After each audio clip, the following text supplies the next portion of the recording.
está gostando do encontro de matemática? Sim. E as suas expectativas para ele? As melhores. Você é o? Fábio. Fábio, você é o? Edmar. Edmar de onde? Paraná também. Prazer, Jordana, Belém do Pará. Você é quem? Eu sou Sérgio. Você veio de onde? Paraná. Pará? Paraná. Paraná. Prazer, Jordana. Vocês vão assistir o que agora? Mini curso aqui da Sobre? sala. Livro didático. Livro didático. Peraí que só livro geométrico nem pensar. Hã? Só livro geométrico? Por enquanto não. Por enquanto não, tá certo. Obrigada. Vamos lá. Ele existe essa gradualista.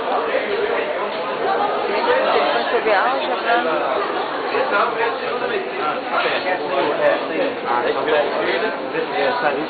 Oh, meu Deus. Bom dia, você é quem? Marcelo. Marcelo de onde? Do Rio Grande do Norte. Nossa, e suas expectativas para o encontro de matemática? Até agora está tudo muito ótimo. Está tudo maravilhoso.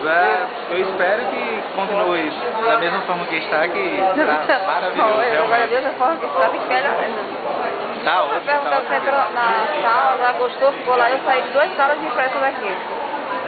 Como? Eu entrei na sala de diversidade, Sim, de matemática, e sinceramente não me... Eu pensei que fosse me identificar, não gostei. Sim. Aí eu vim pra cá, o pessoal da proporcionalidade, bem mais legal.